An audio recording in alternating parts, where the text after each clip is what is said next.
Bem-vindos ao canal da Tia Paty. Eu sou a Tia Paty.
E aí, meus amores, vamos estudar então?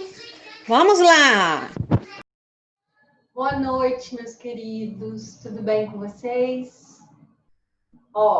Hoje a nossa matéria, nós estamos na semana 3. A nossa matéria hoje são as leis ponderais. As leis ponderais, gente, são as leis que regem as reações químicas. Na aula passada, nós falamos que uma reação química é aquela que a gente representa através de uma equação química, certo? Onde você tem reagentes antes da seta e produtos depois da seta, certo? Então, existiram vários cientistas que estudaram as reações químicas, o antes e o depois, o que se modificava, o que se mantinha igual, e eles criaram, então, as leis ponderais. Hoje, as atividades vão falar da lei de Lavoisier. O Lavoisier, ele fez uma lei que ficou conhecida como Lei da Conservação das Massas. Como que é isso? O nome já diz, conservação das massas. O que ele descobriu? Ele descobriu que antes e depois da reação, as massas permaneciam idênticas. Como que pode ser isso? Vamos pensar nessa reação genérica aqui, Eu tenho A reagindo com B, formando C e D, certo? Então, vou te falar, eu vou usar 10 gramas de A e 15 gramas de B, ok? Eu vou formar 5 gramas de C. Aí eu te pergunto, quantos gramas de D vão ser formados? Então, veja bem, vou apagar aqui para eu poder explicar melhor. O que você tem antes da seta? Você juntou 10 gramas de um e 15 gramas do outro, são os reagentes. E o que você tem depois da seta? 5 gramas de um e X do outro. O que o Lavoisier falou? Ele falou que a soma das massas dos reagentes tem que ser igual à soma das massas dos produtos. Por isso que as massas se mantêm constantes. Então, ele quis dizer que se você juntar 10 mais 15, tem que ser igual a 5 mais X. A soma das massas dos reagentes é igual à soma das massas dos produtos. Sendo assim, olha só, 25 é igual a 5 mais x. Então, x é igual a 25 menos 5, que vai dar 20 gramas. Então, você acabou de descobrir que você produziu 5 gramas do C e 20 gramas do D, certo? A grande sacada do Lavoisier foi essa. Ele descobriu que a massa se conservava, apesar da reação química que acontecia. Agora, ele não esperava que acontecessem algumas reações com formação de gases. Eu vou te dar um exemplo. Quando você faz um bolo, que você mistura lá o ovo, a farinha, o leite, a gordura, você mistura tudo. Você já pegou uma massa de bolo crua? Pronto. Beleza. Agora, quando você leva no forno, você tira o bolo lá de dentro. Quando você tira o bolo pronto, qual que é a impressão que você tem do bolo pronto e da massa crua? Eles têm a mesma massa ou um é mais pesado que o outro? Você já percebeu que a massa crua é mais pesada que o bolo pronto? Por que, então, se o Lavoisier falou que a massa tem que se manter? Por quê? Você não coloca lá no seu bolo o fermento? O fermento, quando você aquece no forno, ele forma o gás, ele forma gás carbônico. Porque no fermento tem carbonato e bicarbonato. Isso, quando aquece, forma gás carbônico. O gás carbônico se desprende da massa. Ele é gás, ele quer ir para a atmosfera. Então, ele vai. Quando ele vai para a atmosfera, ele carrega a massa junto. Por isso que o bolo cresce. Então, o gás vai saindo e carregando a massa, até chegar na borda da forma. Quando chega na borda da forma, o gás não pode continuar carregando a massa no vento. A massa fica presa na borda da forma e o gás escapa. Você pode ver que tem vezes, quando a gente faz bolo naqueles tabuleiros retangulares, é muito comum acontecer isso, é mais fácil da gente visualizar. Depois do bolo pronto, geralmente você consegue ver uma bolinha por cima do bolo, uma bolinha furada, um altinho por cima do bolo. Ali naquele altinho onde furou, é onde o gás escapou. Então a massa subiu até o gás escapar. Como o gás escapou, quer dizer que você perdeu a massa daquele gás.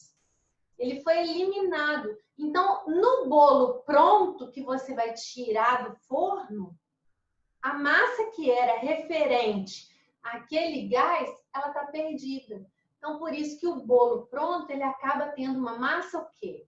Menor do que a massa crua, entenderam? Por outro lado, pode acontecer também o contrário, olha só. Tem uma questão de vestibular que caiu há um tempo atrás que eu acho muito fera. Ela é assim, ó, o cara pegou um cabide e pendurou de cada lado do cabide um barbante idêntico. E na ponta do barbante, ele amarrou um bombril, uma esponja de aço. Então, dos dois lados. Mesmo peso dos dois lados. O cabide ficou equilibrado. Aí, o que aconteceu? Ele botou fogo em um dos bombrils, de um dos lados. Já colocaram fogo no bombril?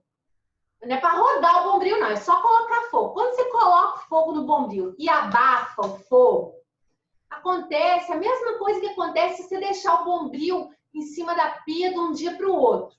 Ele não enferruja todinho? Quando você bota fogo e abafa, acontece a mesma coisa. Isso que ele fez. Então, foi como se o bombril tivesse enferrujado. Ele continuou pendurado lá. Aí a pergunta era o seguinte: depois que pôs fogo no bombril, o cabide permaneceu equilibrado? O cabide tombou para o lado do bombril queimado ou ele tombou para o lado do bombril sem queimar? Aí é a grande dúvida. O que aconteceu? Olha só, o bombril enferrujou. O que é a ferrugem? A ferrugem é quando o oxigênio do ar passa a fazer parte daquela substância. Então, antes era ferro puro, com oxigênio. A gente não já falou que para ter fogo tem que ter oxigênio? Então, quando botou fogo, chamou o oxigênio. O oxigênio veio fazer parte da molécula, oxidou ela. Então, ela virou o óxido de ferro, que é a ferrugem. Então, o gás oxigênio que estava na atmosfera, ele se juntou ao ferro para formar o óxido. Então, a ferrugem é mais pesada do que o ferro puro. Então, quer dizer que o conjunto, o cabide, ele vai tombar para o lado do bombril queimado, que ele vai ficar mais pesado do que o bombril sem queimar. Aí você vai me falar assim, ué, Patrícia, então o Lavoisier estava errado? Nem sempre a soma dos reagentes é igual à soma dos produtos? Não, o Lavoisier estava certo. A soma dos reagentes tem que ser igual à soma dos produtos. Só que as reações, para essa lei ser válida, as reações têm que acontecer num ambiente fechado. Quer dizer, num ambiente com tampa. Por quê? Porque se liberar gás, o gás vai ficar preso, ou se absorver gás, vai absorver também dali de dentro do recipiente fechado. Certo? Então, nas reações onde ocorre liberação de gás e absorção de gás, a massa final vai ser diferente da massa inicial. Se a reação for feita num ambiente aberto, se ela for feita num ambiente fechado, não. Então, aqui, gente, olha só, você pode calcular a massa de qualquer participante da sua reação. Se eu te falar, ó, misturei 12 gramas de A com X de B, formou 5 gramas de C e 10 gramas de D. Eu vou te perguntar, qual a massa do B? Então, você já sabe, ó, a massa do A mais o B tem que ser igual à massa do C mais o D. Então, vai ficar 12 mais X tem que ser igual a 5 mais 10. Então, X é igual a 15 menos 12. São 3 gramas de B que reagiram. Tá bem? Então, para fazer as atividades de hoje, vocês precisam entender isso. Caso tenha ficado alguma dúvida, me falem e eu estou à disposição para ajudá-los. Tá bom? Beijo grande, bons estudos para vocês. Fiquem com Deus, tá?